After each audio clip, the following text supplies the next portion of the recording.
Mike Sullivan. I'm a former IRS agent and teaching instructor. Welcome to my YouTube station. It's the home of the 10 seconds, 5 minute or less video. Everything I can tell you is right up here. I try to give you the information that you need quick and fast. So you can either do this by yourself or hire a company or hire us. I have a whole team of former IRS agents that work on my staff. As far as me, I've worked at IRS for 10 years. I've been in private practice for 40. I don't know anyone who's actually been doing tax resolution longer than me. I surrounded myself with probably the best team in the U.S. I think we have more experience than any one firm, in fact, that's out there. I do these videos for 3 reasons. So A, you don't get ripped off. 2, I inform you and educate you. There is a lot of crap on the internet and the IRS resolution space.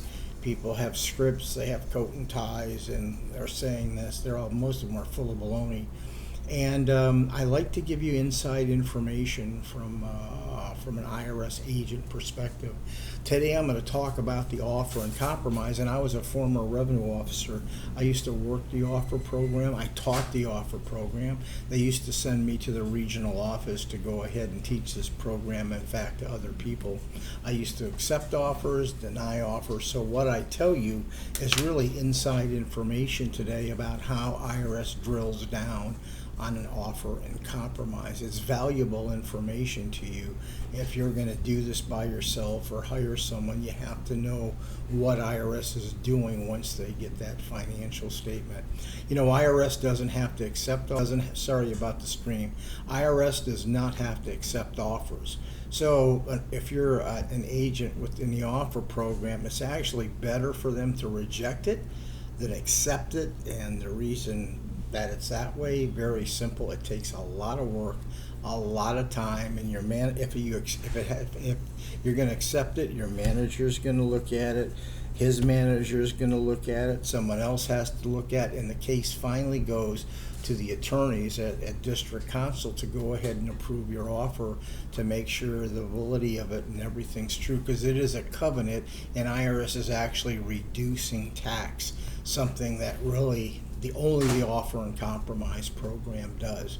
So as a former IRS agent, if I'm looking at your offer and compromise, I'm looking where the stink is. I'm looking at what does not make sense. I'm going to look at your assets carefully. I have a whole bunch of tools on my computer, and I can let you know instantly what those are worth. There's ways to reduce those assets. Those are secrets really that I know that I don't go ahead and give people, but I can reduce your asset base. That's why we're good, and you're not going to get the same offer as I will. And IRS is going to look at your expenses and your income.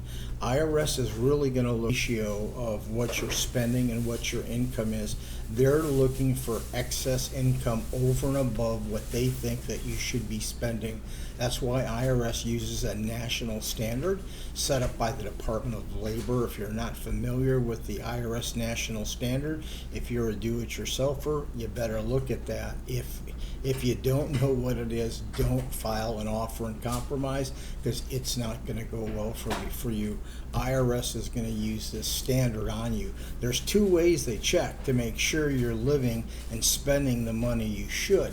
They can pull a credit card if you owe over X amount of dollars. I'm not going to tell you, but they're going to pull a credit card and see where your credit card habits are, what you're spending, what your average balance, and actually if you're reporting those to IRS. The other thing they're going to do is they're going to look at your checks to see what you're writing. I'm just going to tell you about a brief case I had where I was pretty much going to accept the offer. There were some things that were a little suspicious. Remember, we try to look for stink, and I seen this person was renting a bay, but the bay cost about $300 a month. That was kind of, well, something has to be in there for $300. Usually, $100, $200 is fine. So I actually went ahead and I asked the person I told him I'm going to send an investigation out for an RO to go ahead and meet him at that bay. I just wanted to check it out. I was ready to accept his offer and compromise. Lo and behold, the RO investigating the case, helping me, they opened the bay and they found 3 muscle cars. They were actually worth over $200,000. One was really souped up. It could have went to the auction house and got that by itself. So an agent is really going to drill down. They have a lot of tools to do that. You're not going to deceive them. If I was working your case, I'd look at every check, make sure every check is there's not an asset attached to that. And I'm also going to look at your credit report and see what games you may be playing. If you have an offer and compromise, just don't go file it. What you have to do is, if it's a large dollar, you're going to have to pay someone, because usually if I get an offer, I don't file it immediately. I've got to go ahead, maneuver, place stuff, and then I get ready to file the offer when I deem that it's ready to go ahead and file. So there's a lot of work to an offer.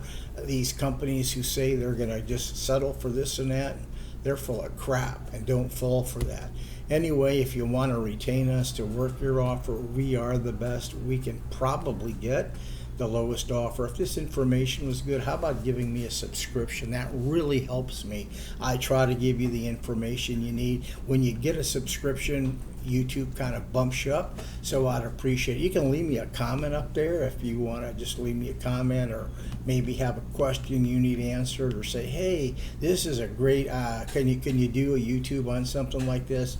I'll certainly consider it. Once again, I appreciate your subscription. Have a good one. Thank you.